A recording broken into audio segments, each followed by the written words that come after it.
Kembali lagi bersama saya Pirgi Ahmad Tipaldi. Kali ini saya akan membahas pembukaan catur lalu attack dan variasi apabila hitam menggerakkan gajahnya menuju E6.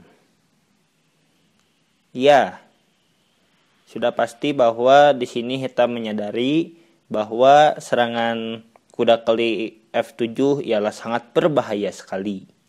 Makanya di sini hitam mencoba untuk mengatasinya dengan menggerakkan gajahnya menuju E6. Jadi di sini gajah E6 tugasnya ialah melindungi petak F7. Ya, seperti itulah kira-kira. Tetapi di sini putih tidak perlu takut kehilangan potensi serangannya. Di sini putih cukup untuk menggerakkan bentengnya menuju E1 seperti biasa. Dan ajaibnya di sini gajah terpaku. Jadi kita dapat melanjutkan serangan dengan kuda kali F7. Oh, sudah tentu di sini putih pasti menyadari bahwa petak F7-nya terancam. Dan iya, di sini hitam dapat memberontak dengan menggerakkan menterinya menuju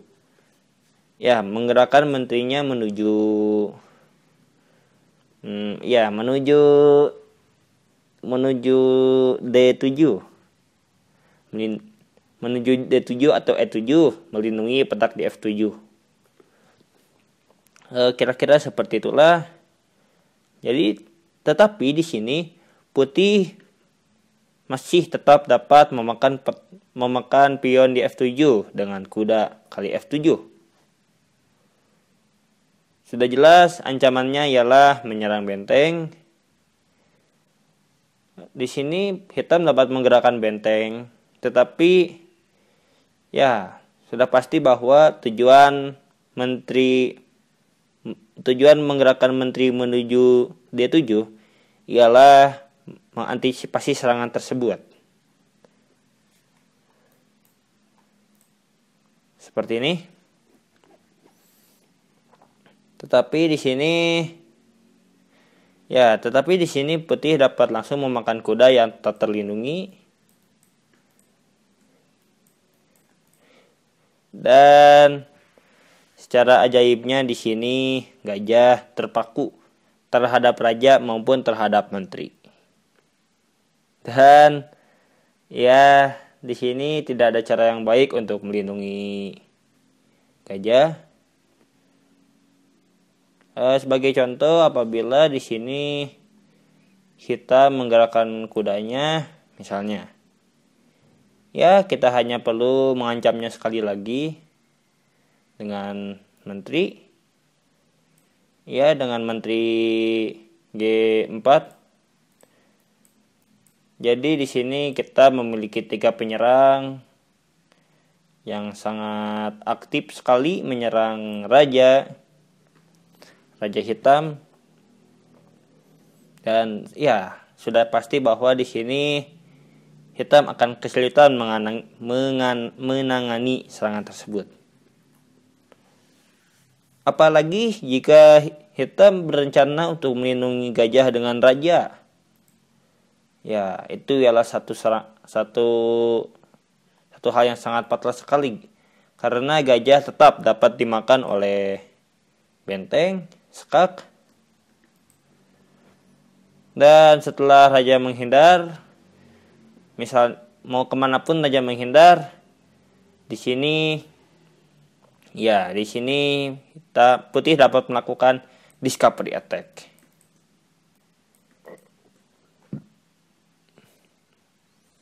Jadi raja harus bergerak dan menteri hitam pun akan tewas.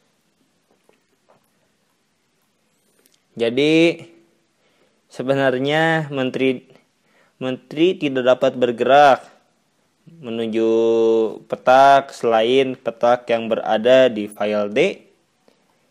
Jadi apabila menteri bergerak menuju F7 misalnya, di sini gajah dapat leluasa memakan kuda. Jadi kuda di sini terlindungi hanya oleh menteri. Kuda di D5 maksudnya. Kita mundur kembali. Pada posisi seperti ini, bagaimana jika setelah kuda memakan pion di F7, di sini kuda dimakan oleh raja. Dan ya, skenarionya masih sama. Di sini putih dapat melakukan skak. Dan sayangnya setelah raja menghindar, kuda yang berada di D5 pun dapat kita ambil atau kita makan. Sebagai contoh, raja bergerak menuju E8, otomatis gajah terpaku. Dan kita dapat memakan kuda dengan leluasa, membuat gajah di sini lebih terserang. Dan di sini hitam pasti tidak akan melakukan hal yang sangat ceroboh seperti memakan gajah, karena kita dapat memakan menteri dan gajah terang hitam pun tidak dapat memakan menteri karena sedang terpaku, ingat. Sebaliknya, apabila hitam tidak ingin gajahnya terpaku alias melindungi kudanya, di sini raja dapat bergerak menuju G8. Ide yang sangat mulia. Tetapi kita dapat memakan gajah terang hitam dengan benteng. Iya. Ini adalah satu ancaman yang sangat serius bagi hitam. Mengapa? Karena sudah jelas dan sangat jelas apabila hitam memakan benteng dengan menteri, di sini putih dapat melakukan serangan seperti gajah kali D5, skak seter dan menyerang raja di belakangnya.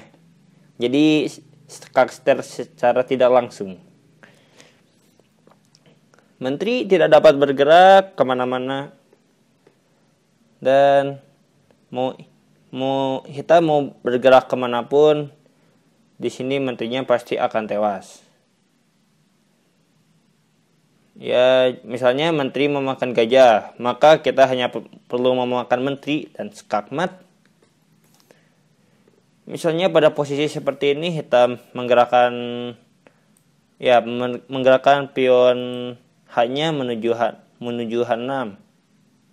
Kita hanya perlu untuk mengsekak raja, dan setelah raja bergerak, sekak dan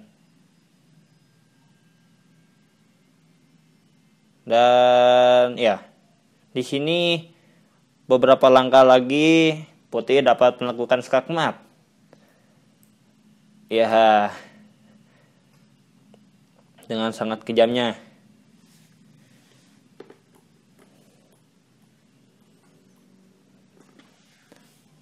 Tetapi apabila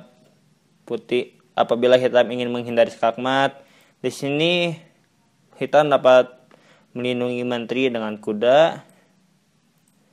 Nah, setelah kita makan menteri, di sini hitam dapat memakan gajah kita.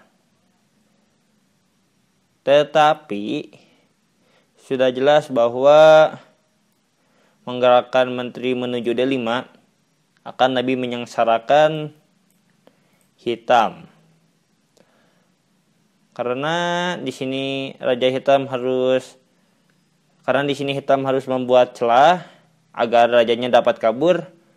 Di sini otomatis hitam harus mengorbankan kudanya.